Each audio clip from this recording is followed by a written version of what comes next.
जल्दी से बताइए कि लव जिहाद का इशू उठा रहे हैं केरल से लेकर दिल्ली कई जगहों पर और उसका कलावा उसकी गवाही दे रहा है कि और एक मॉडल ने भी मानवी ने भी ये कहा है कि यश बनकर एक मुस्लिम लड़के ने उसको फंसाया। ये क्या है, इस पर आंख बंद कर ले। लव जिहाद के मामले पे बीजेपी के ही गृह मंत्री ने संसद में ये कहा कि लव जिहाद का केस कोई नहीं। दूसरी बात, जो केरल का जहां जिक्र करते हैं कि केरल से शुरू हुई ये बात, तो वो सुप्रीम कोर्ट में आके गिर गई और सुप्रीम कोर्ट ने उसको रिजेक्ट कर दिया उस थ्योरी को।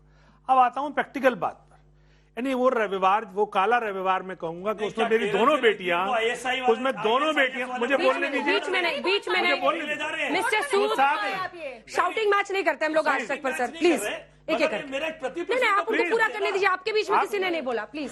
देखिए, वो काला रविवार, उस दिन मेरी दो बेटियां, दोनों का नाम साक्षी, एक दोनों दरिंदे समाज का शिकार हुई। एक को एक दरिंदे साहिल नाम के लड़के ने चाकुओं से हुआ था और दूसरी मेरी साक्षी जो है सड़कों पे घसीटी गई। लेकिन दोनों में कॉमन है दिल्ली पुलिस, और दिल्ली पुलिस की मालिक है बीजेपी, और बीजेपी अपनी नाकामी छुपाने के लिए से लव जिहाद का एंगल दे रही है। यानी एक तो अपनी नाकामी पे से माफी मांगनी चाहिए, शर्म आनी चाहिए, बजाय इसके वो और ध्रुवीकरण और सांप्रदायिकरण कर रही है, यानी और हिंदू मुस्लिम में नफरत बढ़ा रही है। अगर ये लव जिहाद है तो अभी शामली में बंटी खेड़ा गांव में आशु कुमार ने नईमा का गला काट के कुएं में इसलिए डाल दिया कि वो मुसलमान थी और उसने कहा था मुझे गोश्त चाहिए खाने के लिए। अच्छा, आप भी आ गए उसी खेल में कूद जिहाद है? नहीं, मुझे बताइए ना। अपनी तीसरी लड़ाई में आप भी पहचान छुपा के बीच में मत बोलिए मिस्टर सूद। आशु ने पहचान छुपा के मिस्टर सूद बीच में नहीं। देखिए, आपकी दिल्ली पुलिस ने ही आपके मुंह पे मार दिया है कि ये कोई लव जिहाद का एंगल नहीं है। उसकी प्रेस कॉन्फ्रेंस सुन लीजिए, लेकिन झूठ बोलने की आपको आदत है। अब आइए दूसरी बात पे, क्या वानिया शेख जो बीडीएस की स्टूडेंट थी मेरठ में, उसे सिद्धार्थ परमार ने हचाटा मार दिया, उसने वो खुदकुशी कर ली, तो क्या वो कोई लव जिहाद था क्या? या प्रीति ने फिरोज को उस तरह से उसका गला काट के उसकी लाश ब्रीफकेस में लाके गाजियाबाद रेलवे स्टेशन पे रख दी, तो क्या वो कौन सा जिहाद था? इसलिए ये दो धर्म के लोग अगर मोहब्बत करते हैं और एक दूसरे को अगर वो हत्या करते हैं तो उसे अपराध मानिए, उसकी सजा फांसी है और उसे फांसी होनी चाहिए। आज़ा खान अंजना जी, सबसे पहले तो आपके माध्यम से मैं कहना चाहूंगा कि साक्षी का कत्ल नहीं, इंसानियत का कत्ल हुआ, मानवता का कत्ल हुआ। कुरान एक जगह कह रहा है कि अल्लाह ताला कुरान में कह रहे हैं कि किसी इंसान ने किसी इंसान का कत्ल कर दिया, वो ऐसा है जैसे उसने सारी इंसानियत का कत्ल कर दिया। और किसी इंसान ने किसी इंसान की जान बचा ली, वो ऐसा है जैसे उन सारी इंसानियत की जान बचा ली। लेकिन वहाँ साहिल जैसा दरिंदा, वो इंसान नहीं, शैतान था, रावण था, वो उसको कुछ भी कहिए, दरिंदा था, उसने क्या 21 वार किए उस बेटी पे।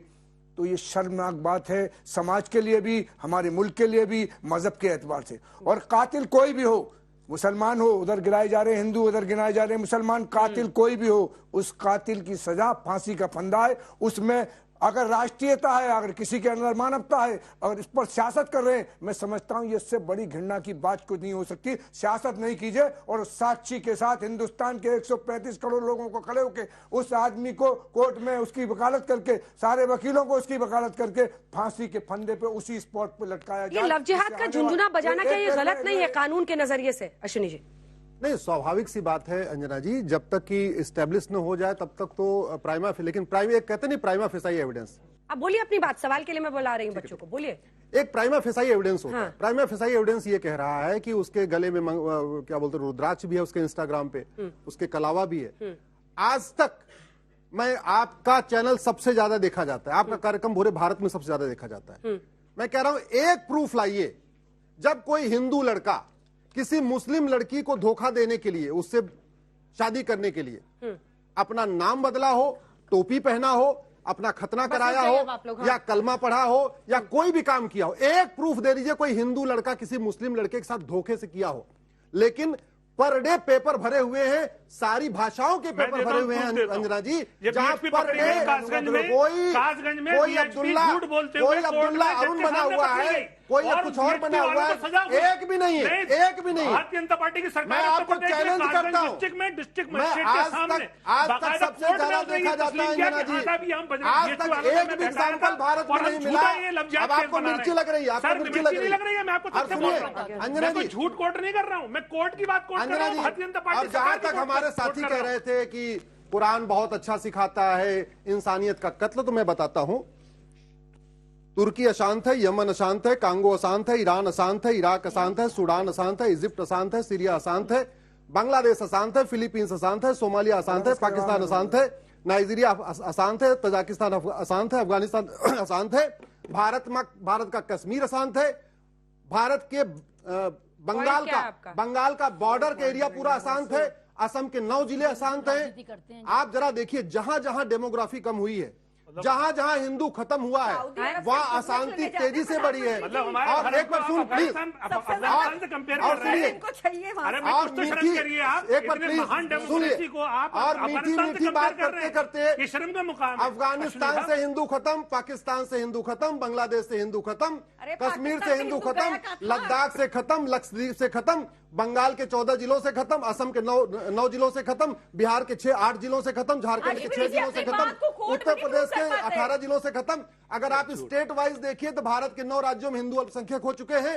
अगर डिस्ट्रिक्ट वाइज देखिए तो भारत के 200 जिलों से हिंदुओं का पलायन हो रहा है। तो 200 जिलों से पलायन हो रहा है हिंदुओं का, इसी कारण, क्योंकि हिंदू शांत होता है, वो कभी इतना तकरार नहीं करता, वो झूठ नहीं बोलता, धोखा नहीं करता, लफ्ज़ जिहाद नहीं करता, पहचान नहीं छिपाता, ये नहीं करता। जितने अपराध देश में हो रहे हैं वो एक धर्म से आ रहे हैं। मैं आपको कह रहा हूँ, आप किसी भी जेल में, आप किसी भी जेल में सर्वे करा, एक बार सुनिए, आप किसी जेल में सर्वे करा लीजिए, जेल में सर्वे करा लीजिए, चोर, लुटेरे, झपटमार, चेन स्नेचर, मोबाइल स्नेचर और इस तरीके के खून खराबा करने वाले, पर्स लेग झटकने वाले, किसी जेल के तिहाड़ का सर्वे करा लीजिए, डासना का सर्वे करा लीजिए, बागपत का सर्वे करा लीजिए, कहीं सर्वे करा लीजिए। आप सुप्रीम कोर्ट में प्रैक्टिस करते हैं और इतना ज्यादा मिसकंसेप्शंस लेके आप वहां पर तो डेटा बताइए ना। मैं आपको बता रहा हूँ, डेटा नहीं है, सर्वे करा लीजिए। हवा हवाई बात मत कीजिए सर, हवा हवाई।